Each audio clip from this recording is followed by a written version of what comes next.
I am a part of an art form that is thousands and thousands of years in the making of oral tradition, of oration, of communication, of using story and word picture and teaching and parable.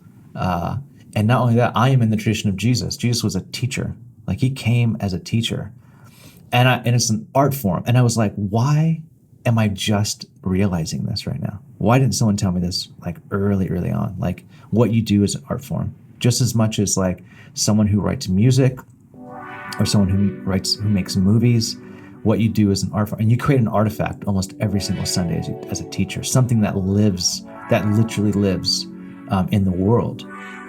Hey, welcome to the Expositors Collective Podcast, episode 254. I'm your host, Mike Neglia, and the voice that you just heard is our guest for the week, Pastor Dave Lomas from Reality San Francisco. It's a great conversation that I can't wait for you to listen to. Dave speaks about some wise advice that he received from a youth pastor long ago, affirming his gift of teaching and also warning him against inattentiveness to his character. Dave learns and speaks to us about the importance of embracing obscurity in an age of live streaming and social media and celebrity pastors. But the main thrust of the conversation is about he has come to see and understand preaching as one of the creative arts. So be sure to check out the show notes because he references a lot of books, and I think I caught all of them, and there's links for them in the show notes. So feel free to click around and buy some books. Okay, well, I hope that this episode and all that we do at the Expositors Collective helps you to grow in your personal study and public proclamation of God's Word.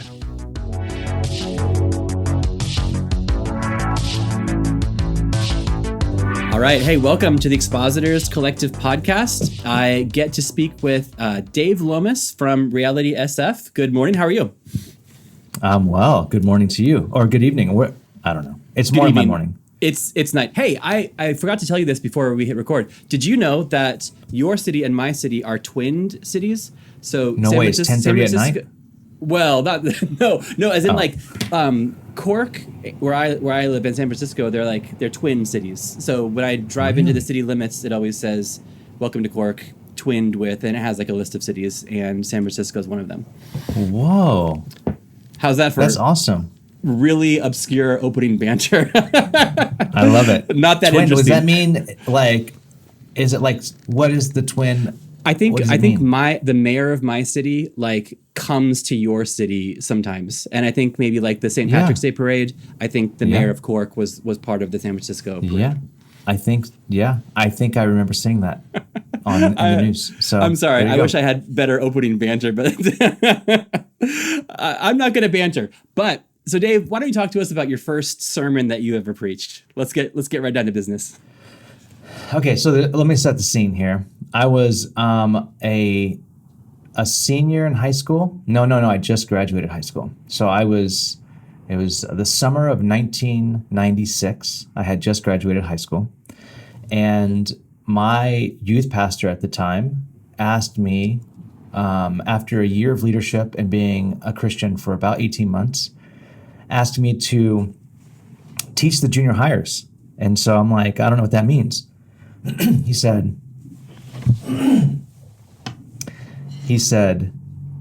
well, they're going to gather in a room and you teach them the Bible.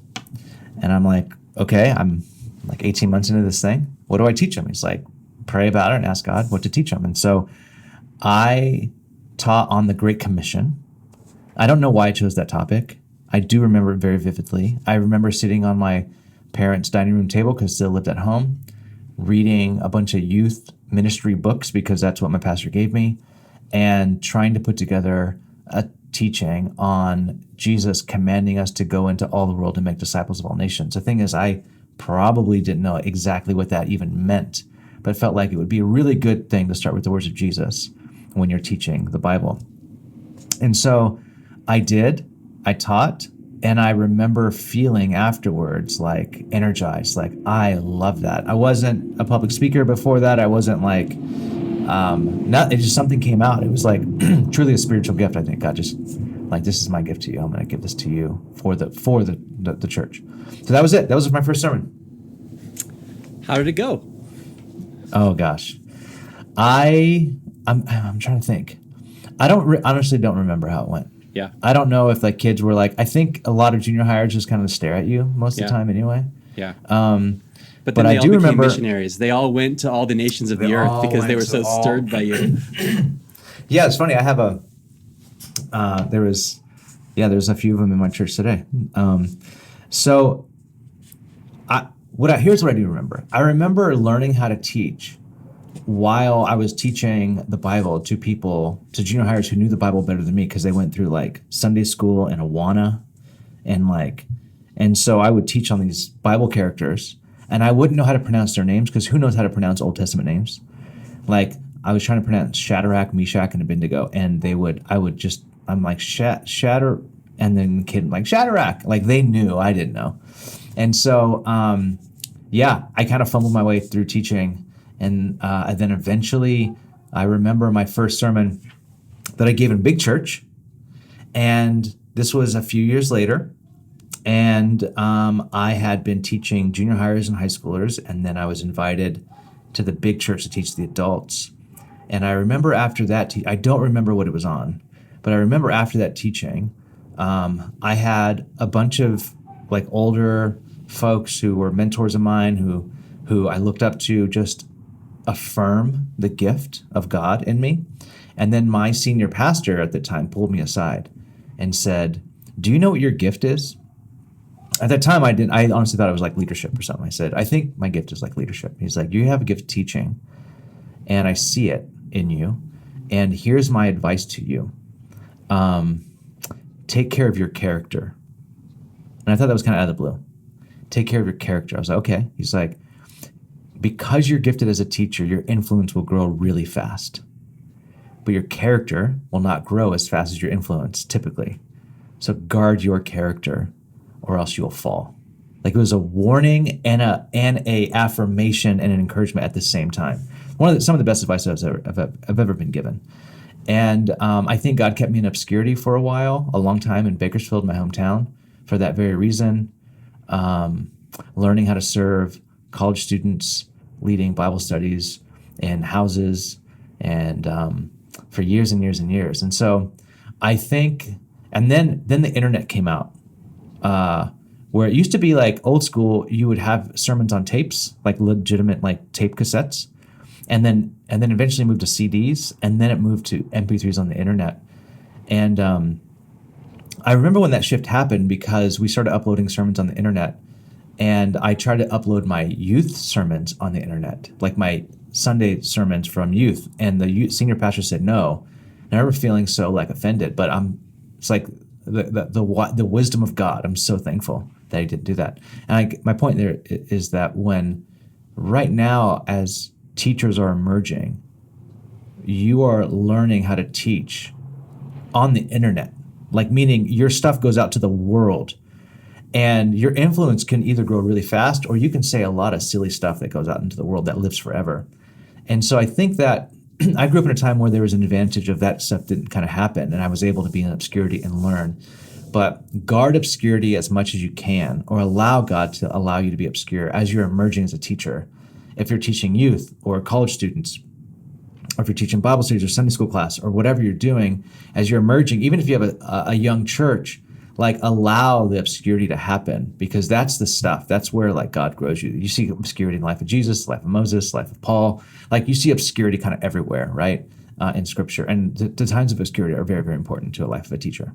I probably went way off script there, but that's no. I want to ask. Okay, why? Why is obscurity important? If you have something to say, why should you hide your light under a bushel? Yeah. Good question. Because I think, like my senior pastor told me years ago, because influence as it grows could really destroy you. And in obscurity, you learn intimacy with God, you learn dependence on God, you learn humility. So I think of the life of Jesus, who was obscure until the age of, people think around 30 years old. And what was all that time in the middle? Like, I think it was him developing his dependence on the Father, him understanding his mission in life, what he's called to do. And then even after the ministry starts, he's sent to the wilderness, and there's parts of that was obscure as well. And then finally he emerges, with the gospel, the evangelion, whatever that word is said in Greek, euangelion. So I think that obscurity is important for that. It teaches you things that you can't learn when you're in front of a bunch of people, or your teachings go out to a bunch of people. You need obscurity to literally cut your teeth on humility and dependence and intimacy with God. Yeah.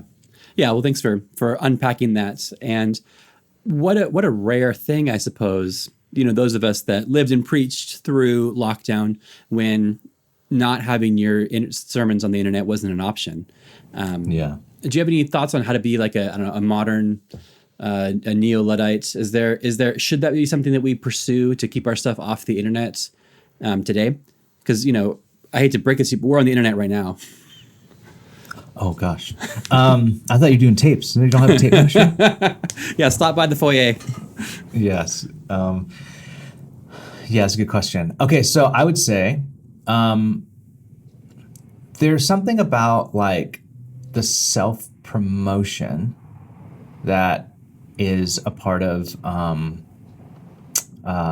pastoring over the last, social media, and especially through COVID, through lockdown. There's a inherent like necessary evil in it, meaning you kind of have to do it because your people live online. Right. And I think you shouldn't ever get too comfortable with it. This might be just super old school. I'm old. I'm like mid-40s now. So this might be just me just being old. But I think there is something about making sure that you're guarding parts of your life, because most people know that what happens on the internet isn't as real as we all know it to be. And because of that, we need to make sure that we have deep, abiding relationships in person in our communities that we're living out. Like, so this is one of the things I would tell teachers, that before you teach anything, make sure you live it out, and not only live it out, but work it out in your community. And then you're able to preach it. So one of the trap of young teachers is that the second they learn something, they want to talk about it. Yeah. You probably get this all the time in your podcast. Probably a lot of pastors say this. And I remember early on, a mentor of mine, Britt Merrick, who was my mentor in planting Reality San Francisco.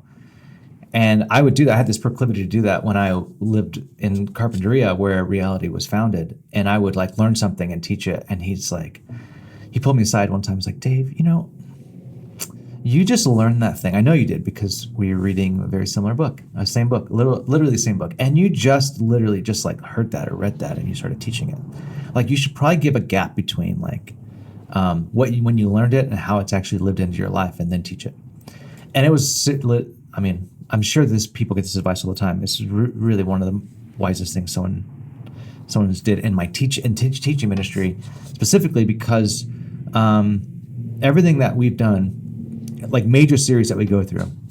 I think of one right now, like when we did, I think in 2018, we did a race and a gospel and race series. And that came after a few years of living with this content with a community of people that we just would meet over dinner and discuss things, and how implications of this in our own lives. Or one of the things that we made sure that we were discussing in part of this series was that how we actually live out diversity in our day-to-day lives is making sure that every party we throw is like there's diversity around the table. And we had to do that for like a few years. Like who is actually invited over our house on the regular? And are we making sure that it's people from different life experiences, that when we get people in a room, and we did that, we like lived this thing out for a couple of years, and then lived it out for a whole year with a cohort, and then we taught the teaching series. And if I would have read a book and then taught, it would have been a disaster because I wasn't living it. So, I think that that is a very, very, very important part of like teaching ministry as well. So I'm hearing a lot of like patterns from your senior pastor when you were young to your mentor in recent decades, and then even what you're imparting to like the emerging teachers in your own community is it's the opposite of rapid growth. It's the opposite of like public and flashy. You're telling people, instead of go for it, you're saying wait. Instead of be loud, you're saying, be still and be silent. Have something worth saying before you say it. Yeah. So I think one of the church's roles is to come at the world with the opposite spirit. So when there is a flare up of deep bitterness and anger, to actually show up with grace and patience. And so the opposite spirit thing is I think a really important thing. So if the spirit of our world is constantly like self-promoting and pushing and loud and like bah, bah, bah, bah, bah, I think there's some people who think we have to be loud too. We have to be just as loud, because if we are not just as loud, we'll just get pummeled by all the messaging that our church is getting. We'll actually try the opposite spirit. Try to whisper. I do this with my daughter. When she is not listening to me, I'll start whispering. And my daughter's 3.5. And she'll like pay attention. She'll lean in. And it's like you hit her with the opposite, and things get elevated, like, you start yelling, and I start whispering, and she's like, and I think teachers have this really important position in the church to like, and in society, to where when everyone sees that, like all the self-promotion, all this stuff, and then to have the opposite spirit, to be that still small voice, which is very much like God. And I think it's how people actually can pay attention. Anyways, that's what I'd say.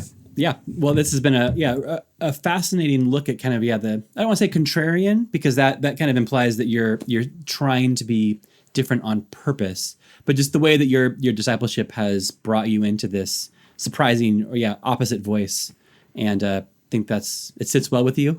I enjoy talking with you. Like you set me at ease in this conversation. And I think you're very you're living this out. You're embodying this. Yeah. Thanks. Hey, I want to quote you now. So you said this. You said that after, so kind of moving out of the contemplative, thoughtful into the actual kind of preaching stuff, which this podcast is about. You said that after 20 years of preaching, 20 plus years of preaching, you're finally beginning to own the fact that what you do is an art form. Mm-hmm. So I want to ask, what did you mean by that? What is the intersection between sermon preparation and the creative arts? How is preaching an art form?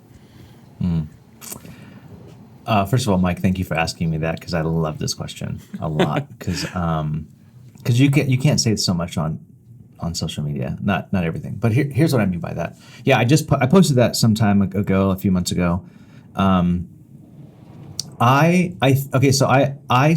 In high school, before I was a Christian, I would help my friend's band write songs.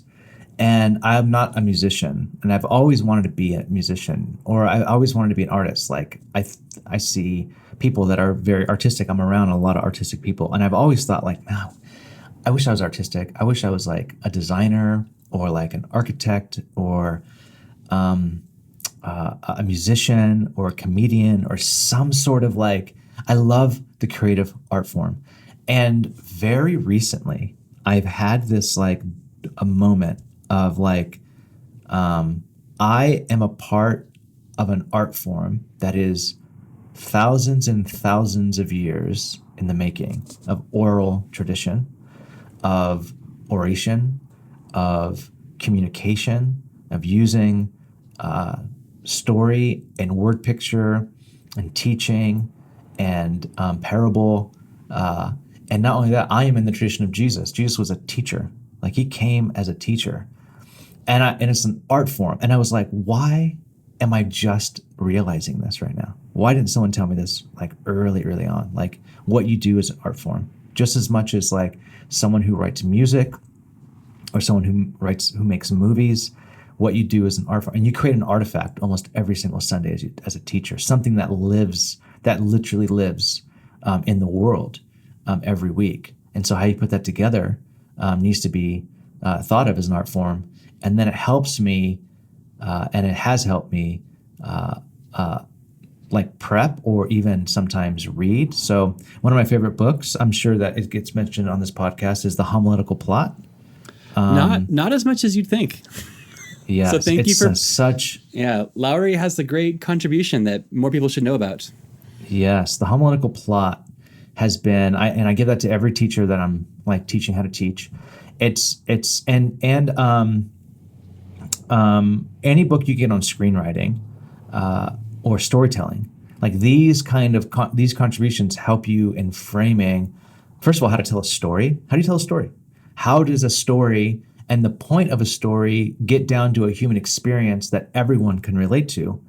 How does that story fit into your point? And then how does that point fit into like your thesis of a sermon, or like what you're trying to do in a sermon? And learning all that stuff is an art form, right? Like, I was sitting with someone who's going to be teaching for the first time very soon, and they were telling, she said, I think I have this story, the illustration, and then she shared it with me. And I'm like, okay, let me tell you. Okay, first of all, an illustration or a story has to communicate like one thing really well, and you have to set that up, and it has to land. And when it lands, you have to take that landing right into like what the point is. So I was teaching her how to tell it, and then how does that fit into this sermon or this point or this movement in this part of the sermon? And as I was chatting with this person, I was like, oh my gosh, this is the art, right? This is the art of teaching. This is like, how do you take a story or an illustration or a parable that is communicating something that we all know, they all have access to, but the parable is the teaching. Like, Jesus hardly ever explains a parable. The parable is the teaching. So how do you share a story, and the story sometimes just has its own point? Like, how do you do that? So that literally is an art form. And I just geek out on this stuff. So for me, like, as I'm putting together the sermon, everyone puts together sermons differently, but I use like giant pieces of paper. I use sticky notes. I use a whiteboard. I use a word processor. I use photos. I'll take photos and go through photos, and I have a document of just a bunch of questions when I get stuck. A bunch of questions. Like, when I get stuck, usually the first question is, why am I stuck? What is it about this topic or this point that I don't like or that I do like? And then usually, you have to start digging. So you have to get yourself unstuck. So this is all art form. This is what people do when they're writing plays, or they're writing songs, or they're writing whatever. So to start seeing your sermon as an art form, and the actual delivering of the sermon, the homiletics part that you actually preaching and what your voice does in a sermon. Like Spurgeon's whole notes, right, to his students, he has like postures, like stand this way and stand that way. That's right. It's so hilarious. It's all art. This is art. So anyways, I probably rambled for a bit there, but. Oh yeah, I wish you'd ramble more. Here's okay. What would you tell somebody who, like me, has never read a screenwriting book? Where should I start? How do I learn about screenwriting? Robert McKee, he has a book. I'm going to Google it. So Robert McKee book. He has a book that a mentor of mine, it's called Story. It's literally just called Story. Robert McKee, his book is called Story: Substance, Structure, Style, and the Principles of Screenwriting. Link will be in the show notes. Yeah, this is a really good book. A mentor of mine, yeah, who is a teacher on a global level for years and years and years and years, said get this book. And this book is helpful in like what are scenes. So it helps you in movements. Usually sermons have some sort of like 3 parts or 2 parts to them, typically, right? And how do you get from one part to another part? And then how do you know when a part is done? It's just like scenes in a movie. How do you know the scene is done? And then how do you know this scene builds into that scene? And then what is the arc of a scene? What is the arc of a movement of a sermon? How does that move into a new part of a sermon? And how does that part of the sermon then serve your thesis? And what are you doing in the first part? What are you doing in the second part? Some of this is homiletical plot, right? His like whole whoops moment, like how do you disrupt people's narrative to get them to listen? And then once you disrupt their narrative, how do you actually solve the problem? This is what every kind of movie does. It presents a problem and it solves a problem. Presents a problem, solves a problem. And our minds are kind of wired this way, in that gospel stories are told this way too. Like it presents a problem. What is the problem? And so this is a good question to ask when you're writing a sermon. What is the problem? What is the problem trying to solve? And then what would the world be like if I solved this problem? Or what would the world not be like if I never talked about this problem? And then what is the good news? Like what is the good? Of course, Jesus is the good news gospel, but how is the gospel of Jesus the good news in this particular instance? These things help you frame. So that screenwriting book is a very helpful book. Even on characters and how characters are developed are super interesting. And all that stuff is super fascinating to me. And then when you watch movies or you read books, you know what they're doing. And when you know what they're doing, it's like the Matrix where you see behind the thing, it's all the numbers going down. Yeah. You're like, oh, I know. Like you watch the new Top Gun, you're like, oh, Act 3. Oh, I know this is like that. Literally, the scene closed, it went dark, curtain, Act 3. Like, you know, this is Act 3. This is going to be, and you know what they're doing. And it's super fun. You're like, oh, I can see it all now. Yeah. Well, this is like years ago, I was simultaneously doing 2 things. I was teaching through the books of 1 and 2 Samuel, David and all that, and reading this book called David, Saul and God by Paul Borgman, and he's kind of a literary critic. I'm not sure if he's a Christian believer or not. I'm not sure, but it's just analyzing it from a literary perspective. And I was also watching Breaking Bad for the first time, and I was like, it was like bringing me into this idea of like stories being told with intentionality and layers and foreshadowing, and then seeing it in the book of 1 and 2 Samuel, and how, there's scenes in there that are repeated throughout and motifs that repeat, and then being like, that reminds me of Walter White, that reminds me of Tuca or whatever. And that just for me just opened up stories, well-told stories, as like understanding the skeleton behind it, or as you would say, the matrix code behind the supposed reality. And it's been very helpful. And I really think I've been a better consumer of media ever since, and then hopefully a better teller of stories ever since. That's so good. Absolutely. I think what you just said, first of all, it's fun because I think a lot of people don't watch movies well or read books well, in the sense that they don't know what that's doing, and they don't know what like they're uncovering behind the story, the human element. I think pastors really need to be good at that, because I think even movies and books and stories are telling us about the human experience in ways that we can like have inroads at the gospel. So that is popular enough that the producers behind this, or the publishers behind these books, know that this is the human experience and needs to get out there. So, and I also would say, absolutely, the stories that are told in the scriptures, the foreshadowing, it is so good. The repetitiveness of a story or a motif that gets repeated over and over and over again is so, so good. And when you find good commentators that point it out, when you find good, because sometimes you can't find it, you won't find it. It takes commentators to point it out, but you have to know what you're looking for. And when one of them points it out, you're like, oh, that's amazing. I get that. I see it, And so it's just learning how to see that way. Once you learn how to see that way, you're looking for commentators that are pointing out motifs and ways. Like reading, I think it was maybe Walter Brueggemann, his commentary on Exodus, and he does a lot of the motif and the story behind the story, and it was mind-blowing. I'm like, why have I never understood Exodus like this? And I think you have to know what you're looking for.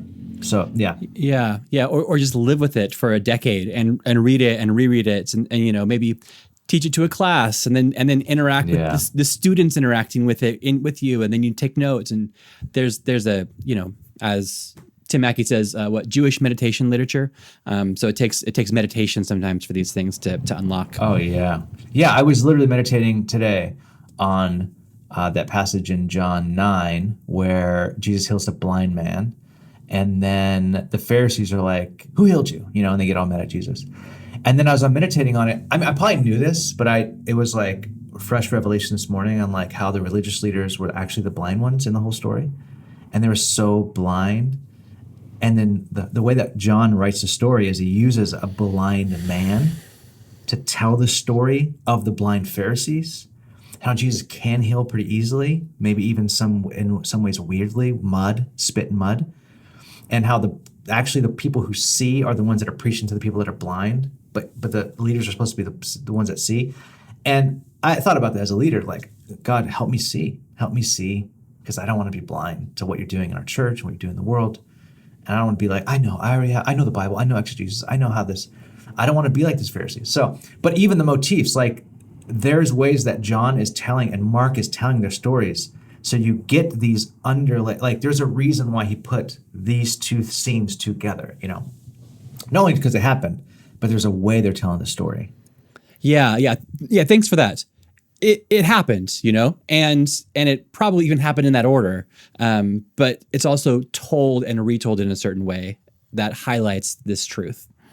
Oh, absolutely. Yeah, yes, exactly. Yeah, I guess once people get into kind of the literary stuff, I think a lot of emphasis on like, isn't the author clever in doing these things? And yes, and it happens. This is why, you brought Mackey. I love the whole like Mackey saying the Bible is a library of books, both human and divine.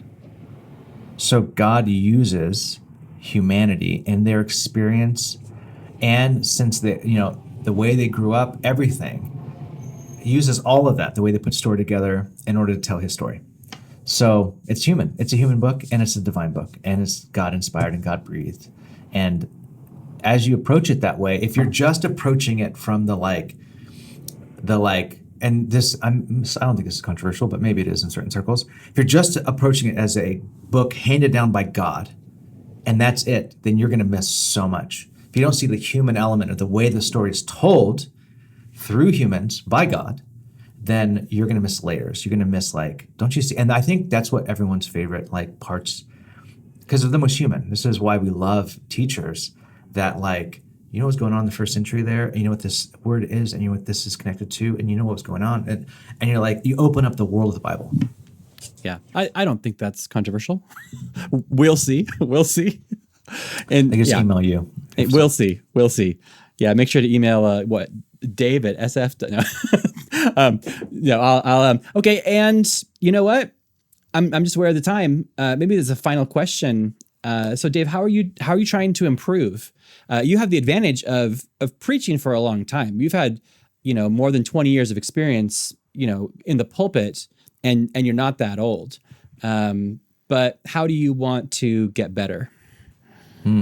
Wow, that's a good question. How do you think about that? For me personally, this is more logistics. What I've been trying to do to get better is I am a manuscripter. So I manuscript all my sermons. I do that for a few reasons. One, I teach multiple services, so I want to make sure what I say in one service, I say in another service. I did way too many drugs in high school before I was a Christian, so my memory is kind of shot, so I don't remember sometimes, so I need to write it down and sometimes just go to read. And so one ways that I'm trying to get better is using a manuscript, but being okay with going off script and saying a lot of things from memory and unction and things that are in me. So that's one way I'm trying to improve. Another way, this is way more practical, is writing, owning. So I had to do work with a coach on this, and I'm getting better at it, but it's still sometimes stressful. So I don't recommend this. So I'm going to say something that I do not recommend. I write most of my sermons on Sunday morning. I'm a procrastinator by nature, and I am, well, not a procrastinator. I'm not a procrastinator by nature. I work best under pressure by nature. I should probably say it that way. I don't really procrastinate on a lot of things. I actually work better like under pressure. So I work with a coach who's like this world-class coach. He's like, so you write your sermons on Sunday morning. I'm like, yeah, and I hate it. He's like, okay. What are you afraid of? I'm like, I'm afraid of like not showing up with something. He's like, have you ever not shown up with something? I'm like, no. He's like, so you're afraid of something that's never happened? I'm like, yes. He goes, what if you just started embracing the fact that you work really good under pressure and the best things that you come up with to say are Sunday morning? I was like, huh, okay. So I study a lot. I study usually, 10 to 20 hours a week on a sermon throughout the week. I'm reading all this stuff. I have outlines, and then it all comes together for me early Sunday morning. I sit and I'm like, how does this all fit together? And I write. That's typically how it works for me. So embracing that, but also not afraid of like scripting. I have to have an intro written before Sunday morning, and I have to have the movements written. So it's not everything is done Sunday morning, but the actual like, okay, this is where I'm starting, and how do I flesh out these movements, and what ends up on the editing room floor, and then what ends up in the sermon is all put together Sunday morning for me, typically. So growing for me is like embracing that. Like just I have gone on a journey just embracing that. Even as I get older and my life gets more and more full, and with 2 young kids, I just still just fully embrace that. So that's how I'm growing, just like embracing who I am. Like I know people who write sermons 3 weeks in advance, 2 weeks in advance, and I wish I was that person, but I'm not. I'm me, and so I have to embrace who I am. So that's another way I'm trying to grow, and then just fully living into it as an art form, seeing it as an art form, not being afraid of experimenting, meaning. A few weeks ago, I read a kid's book. Just like I put a stool next to the pulpit, and I sat in the stool and I did story time. And I would never have done that before, but I just like, I'm going to try it. I'm going to see how it goes. Like, I want to tell this story from illustration from a book that I read to my daughter. And I think there's some really good way it illustrates this point in the sermon. So I did it, and it landed like really well. And people were like, it's different. Like it kind of moved me from a different place, and I was able to receive that. And so then I did it again with a novel 2 weeks ago, and just read a part of a novel that I'm reading. And I'm not afraid to like just experiment. So yeah, those are the ways that I'm. Here's my question: did it work as good the second time? Oh yes, yeah, I did. Oh really? The novel. Okay. Yeah. Sometimes the first time is like innovative. The second time's lame. Yes. But I'm glad. Yeah, totally. Yeah, I did in the sense that it wasn't a kid's book, so that didn't land it. Like when I sat down and I opened up a kid's book to everybody was like, "Oh yeah, that's like cool." That's like, and then it's the one about the caterpillar that turns into the butterfly, And by Eric Carle, Hungry Caterpillar. Yes. Yeah. Oh gosh, that book is so good. It's like I could almost reach it. It's right over there. Oh yeah, it's I'm a 4-year-old. So good. Yeah, so exactly. So I won't get into that book, but the novel, it was different in the sense that like last time I read you a kid's book, I'm gonna read you a novel. Now if I did it every Sunday, it wouldn't land, but like I'm gonna read you this part of a novel, and it's the story time. So when people see it still out now, they know like Dave's gonna read a story. Like so, I read this part of the Brothers K book. And it's such a good little story on prayer, and I'm teaching on prayer and the mystery of prayer, and it was funny and it was good. So I'm not really good at reading novels out loud because it's just certain cadence that I'm not super good at. But I tried it, and so anyway. Yeah. So okay. So embracing the art form, being willing to try new things, even now, and then embracing that you write your sermons on Sunday mornings, and that's okay. And hey, listen, I write my sermons on Sunday mornings too. So I think that's totally okay. Yeah, it doesn't work for everybody. But I even had some times where I kind of like disciplined myself out of it.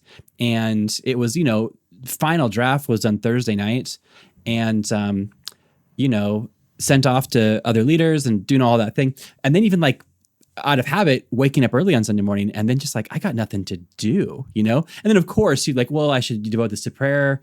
But then there's just something about, I find, maybe you resonate, but like you're not writing this for these other people. You're writing this for the people you're going to see today. Like they're coming today. This is real. There's people and they're coming to church today. And I'm writing this, almost as like this. And obviously this can happen earlier, but like I want to communicate God's heart for these people today through this passage, through these themes, and I'm writing it now. And so, yeah, I've embraced as well. This is not for everybody, but it works for me. Yeah, I feel very similar. That like I wake up, I'm like, it's today, and what I'm going to say in a few minutes. And I find that I remember it better. If I write on Thursday, I literally do not remember what I write, and I'm more of like reading from a script versus like I just wrote this today, and I can recite a lot of it, and I know the way I wrote it, the cadence of way I wrote it, because I write in a way that for me, I know this is like an inflection, this is a pause, I know that because I just wrote it.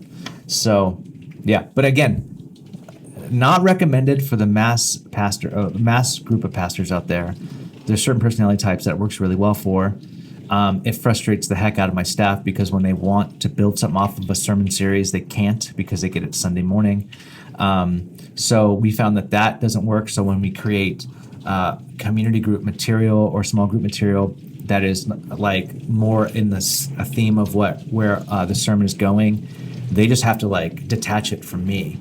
And like, we're going to teach on X and just write material, and it won't map completely, but it'll. So. Yeah. I have to make my own slides. Do you make your own slides, or do you have? No, slides? I send them. Okay. Yeah. The same. That's also part of my Sunday morning 7 a.m. I'm like, all right, let's start this slideshow. Yeah, totally. Yeah, I did that for a few months, and it stressed me out personally. And I liked it. Then it stressed me out because it was too much crunch time, and we start early now. So I couldn't do it. But I actually like the deadline. I like the deadline of I have to get my notes to these people by this time or else the slides won't get done. So I love that deadline for me personally. I'm like, okay, here's your notes for the slides, and now I have to take a shower and go to work, Yes. So yeah. Well, okay. Well, Dave, this has been, I really, really enjoyed this conversation. Thanks for, bringing us into this practice of yours, from inviting us into kind of a calmness or an obscurity. And then out of that to then embrace like the artistry of it, and then to be ourselves, no matter how quirky or odd or different it is. So thank you very much. Absolutely, Mike. It's been a pleasure.